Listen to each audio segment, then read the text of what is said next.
Olá, hoje vamos falar sobre férias e seus direitos.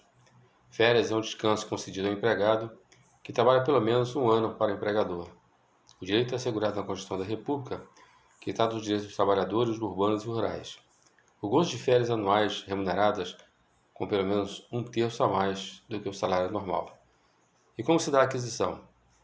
A aquisição, o trabalhador adquire direito às férias após cada período de 12 meses, chamado período aquisitivo, de vigência do contrato de trabalho, ou seja, conta-se o ano contratual e não o ano civil.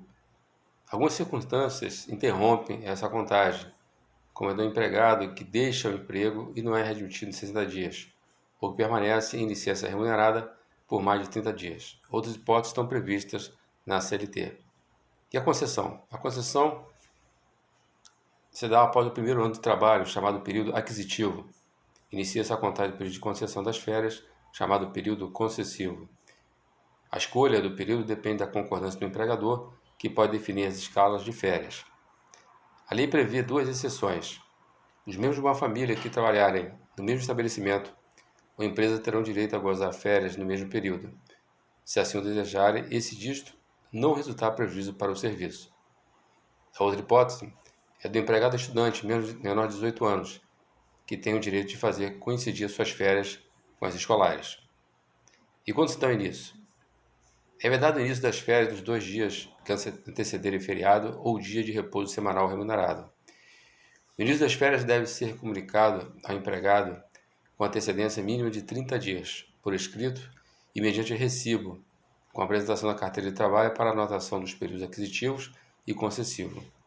Essa anotação gera a presunção relativa de veracidade em proveito do empregador, conforme o artigo 40, inciso 1 da CLT e a súmula 12 do TST. E o fracionamento? Como se dá o fracionamento? Até 2017, a CLT exigia que as férias fossem usufruídas num só período de 30 dias. A partir da entrada em vigor da reforma trabalhista, desde que haja concordância do empregado, as férias podem ser fracionadas em até 3 períodos, desde que um deles não seja inferior a 14 dias corridos e os demais não sejam inferiores a 5 dias corridos cada um.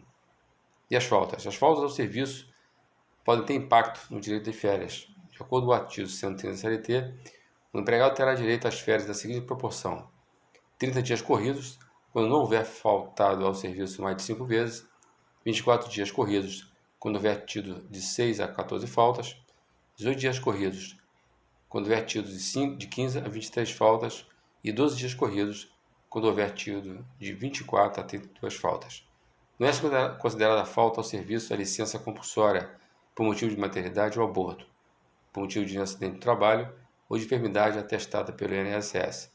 A ausência justificada pela empresa durante suspensão preventiva para responder a inquérito administrativo ou de prisão preventiva, quando o réu não for submetido ao júri ou absolvido. Vamos falar agora do trabalho durante as férias. Durante as férias, o empregado não poderá prestar serviço a outro empregador, salvo se estiver obrigado a fazer em virtude de contrato de trabalho regular, no caso de 2 empregos.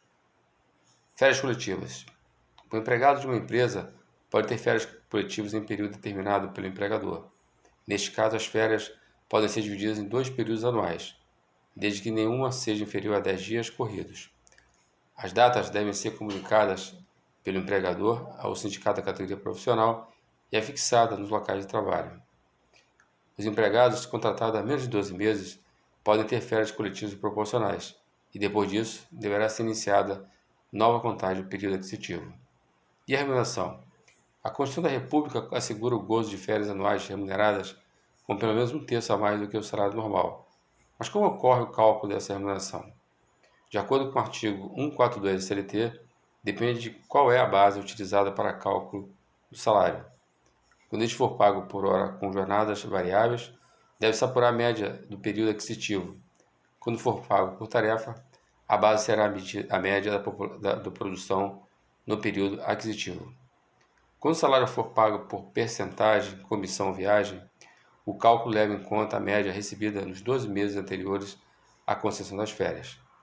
Também se computa para a remuneração de férias os adicionais por trabalho extraordinário, noturno, insalubre ou perigoso. E a conversão em dinheiro pode ser feita? O empregado pode converter em abono pecuniário um terço do período das férias, em valor correspondente à remuneração que lhe seria devida nos dias correspondentes. Para tanto, ele deve se manifestar até 15 dias antes da conclusão do período aquisitivo. Esse período não se aplica aos casos de trabalho em tempo parcial nem aos professores. Férias não concedidas. O artigo 137 da CLT prevê um conjunto de sanções ao empregador que não concede ou atrasa a concessão ou remuneração das férias de seus empregados.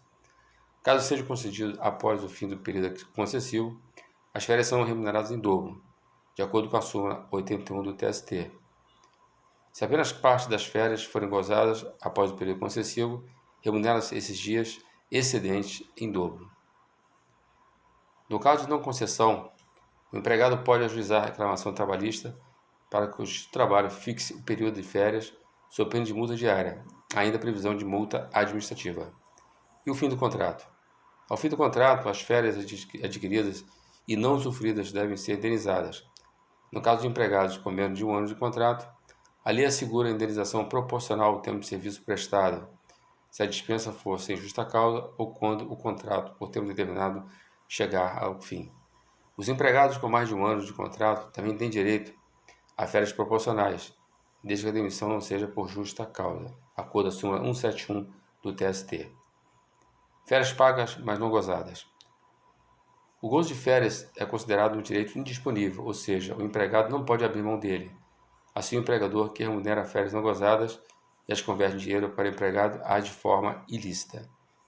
E o empregado doméstico? A regra geral também se aplica aos empregados domésticos.